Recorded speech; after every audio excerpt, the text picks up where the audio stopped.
2019 ఎన్నికల manifesto.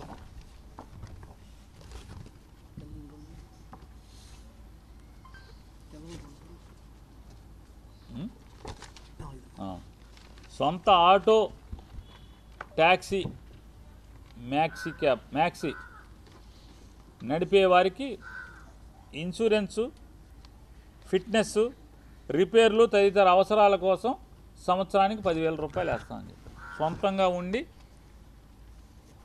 Auto కానీ, cab కానీ, మ్యాక్సీ క్యాబ్ కానీ ఇవి ఉన్నోళ్ళకి లైసెన్స్ ఉండి దాని మీద బతికేటువంటి, సొంతంగా అదే కొనుక్కుని బతికేటువంటి వాళ్ళకి 10,000 రూపాయలు వేస్తామని చెప్పాం. యాజ్ ఇట్ ఈజ్ మాట నిలబెట్టుకున్నాం కదా. మరి మీ మేనిఫెస్టో ఏం చెప్పారు? మీ అబ్బాయి ఏం చెప్పాడు? మీరేం చెప్పారు? మీ అబ్బాయి ఏం చెప్పాడు? మీరు పవన్ కళ్యాణ్ కలిసి ఏం చెప్పారు?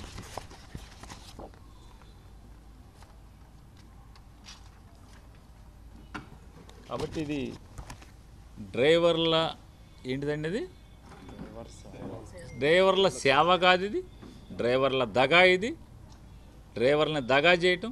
ఇది ఆటో డ్రైవర్ల పండగ చేసుకోండి కాదు, ఆటో డ్రైవర్లని ఇవాళ మీరు దగా చేసినటువంటి రోజు, మోసం చేసినటువంటి రోజు. ఇంకా మీరు ఇప్పటికే చాలామందిని మోసం చేసుకుంటూ వస్తున్నారు. ఇవాళ కడుపేదలైనటువంటి సమాజంలో కడుపేదలై రెక్కల ముక్కలు చేసుకున్నటువంటి బతికేటువంటి మీ అబ్బాయి చెప్పిన 13 లక్షల ఆటో వాళ్ళు, మరి మీరు పవన్ కళ్యాణ్ కలిసి చెప్పినటువంటి ఆ 13 లక్షలు ప్లస్ కొత్తగా ఈ 2 ఏళ్లలో మరొక లైసెన్స్ సాధించినటువంటి 1 లక్ష ఎంతమంది ఉంటారు కదా. కొత్తగా లైసెన్స్ వచ్చిన వాళ్ళు, ఆటో లైసెన్స్ తెచ్చుకున్న వాళ్ళు 1 లక్ష మంది అని ఉంటారు కదా. వాళ్ళు మరి వీళ్ళందరికీ 15,000 ఎప్పుడు వేస్తారు? ఏరా అసలు మీరు వేసిన 2,90,000 మంది అంటే మేము వేసిన 275 మీద ఈ 2 ఏళ్లలో 16,000 మందికి పెంచి మీరు వేశారు. మరి మిగతా మీరు చెప్పి హామీ ఇచ్చినటువంటి వాళ్ళందరూ ఏం చేసుకోవాలి? పండగ చేసుకోమంటున్నారు. వీళ్ళందరూ ఏం చేసుకోవాలి? మీ మాంగారికి చేసిన పని వీళ్ళందరికీ కూడా చేశారు కదా. నందమూరి ఎన్టీ రామారావు గారికి మీరేమైతే చేశారో ఈ ఆటో డ్రైవర్లకి, లారీ డ్రైవర్లకి, టిప్పర్ డ్రైవర్లకి అందరికీ అదే చేశారు కదా మీరు. జగన్మోహన్ రెడ్డి గారు చెప్పాడు ఓనర్ కమ్ డ్రైవర్లకి వేస్తానని, చేశాడు. 5 ఏళ్ళు అన్నాడు, 5 ఏళ్ళు చేశాడు.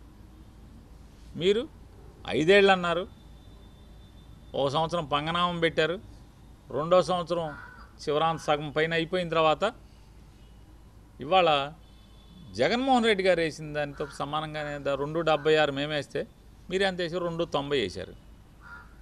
ఏముంది దాంట్లో? పెరిగింది ఏంటంటే పెరిగిన వాళ్ళకి కూడా ఇవ్వలేదు కదా. 1,00,000 ఆంక్షలు పెట్టి ఓనర్ కమ్ డ్రైవర్లకి వేశారు. మీరు 100 చెప్తున్నారు ఇవాళ గోతులో. మీరు రండి చంద్రబాబు నాయుడు గారు, మీరు ఆటో ఎక్కి రండి, ఏదో ఆటో ఎక్కి తిరుగుతున్నారు కదా మీరు, మీ అబ్బాయి పవన్ కళ్యాణ్. ఆ ఆటోలు నీ టేసు రండి, మీ ఇష్టం వచ్చిన పో తీసుకెళ్తా పదండి. నియోజకవర్గాలు, ఏ నియోజకవర్గానికి వెళ్దాం? తాడేపల్లిగూడెం వెళ్దామా? ఏ ఊరు వెళ్దాం? కైకులూరు వెళ్దామా? వస్తారా? బందరు వస్తారా? కొన్ని ఊళ్ళు తీసుకెళ్తాం. మీ ఇష్టం. ఏ ఊరు? పెడ నియోజకవర్గానికి వెళ్దామా? అమినిగడ్డ వెళ్దామా? ఎక్కడికి వెళ్దాం? పదండి, ఆటో వేసుకురండి. మీరు హాస్పిటల్లో చేరపోతే అప్పుడు నన్ను అడగండి. మీకు ఏదోటి అయ్యి నడుము పట్టేసో, వెనుపోసి ఇరిగిపోయో, జారిపోయో ఏదోటి అవ్వకపోతే రండి వెళ్దాం ఆటోలే. మీరు ఆటోలు ఎక్కి రండి. అక్కడ ఊరికే నున్నగా ఉన్న రోడ్డు వేసుకుని ముందే మైకులు ఎట్టుకుని మీరు ఒక మైకు, మీ అబ్బాయి ఒక మైకు ఎక్కి, ఇక మన రాధాకృష్ణ ఈనాడు రామోజీరావు గారు అబ్బాయి మన కిరణ్ బోరణం మనకెందుకులేండి, రామోజీరావు కొడుకే కదా. బూతులు మాట్లాడుతున్నాడు మీ ఓడు. మీరు ఆకాశానికి లేపుతున్నారు జాగిలు పెట్టి కదా. బూతులు మాట్లాడుతున్నాడు అమ్మాయిలతో, ఆ లేడీ ఆటో డ్రైవర్తో బూతులు మాట్లాడుతున్నాడు. రాయిరా, చూస్తాను రేపు పెద్ద ఎడ్డింగ్లో బ్యానర్ ఎడ్డింగ్ పెడతామేమో చూస్తాను. ఆడపిల్లలతో బూతులేంటి? సంస్కారం కూడా లేకుండా మాట్లాడతారు. అలవాటు అయిపోయింది బరి తెగింపు. ఎందుకని? మీరు రాయరు కాబట్టి. మా నోరు జాగ్రత్తగా ఎందుకు కొడుతుంటే మీరు ఏది పడితే అది మాట్లాడితే మమ్మల్ని రాస్తారు కాబట్టి, భూతద్దంలో చూపిస్తారు కాబట్టి భయభక్తులతో ఉంటాం, సంస్కారంతో ఉంటాం.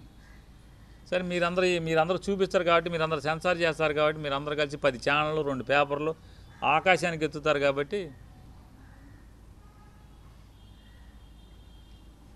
ఈ రోజున డ్రైవర్లందరికీ పండగ రోజు కాదు, దండగ రోజు. ఇవాళ ఆటో వాళ్ళందరికీ ఇవాళ వంచన దినం, ఇది పండగ దినం కాదు. పవన్ కళ్యాణ్, నారా చంద్రబాబు నాయుడు, లోకేష్ నాయుడు ముగ్గురు కలిసి డ్రైవర్ల కులానికి, అంటే డ్రైవర్ల జీవనం డ్రైవింగ్ చేసుకుని బతికేటువంటి ప్రతి ఒక్కరికి బ్యాడ్జ్ ఉండి లైసెన్స్ ఉన్నటువంటి దాదాపుగా లక్షల మందికి ఇవాళ ద్రోహం చేశారు. నాడు ఎన్టీ రామారావుకి వెన్నుపోటు పొడిచారు, ఇవాళ డ్రైవర్లందరూ కూడా వెన్నుపోటు పొట్టడం జరిగింది.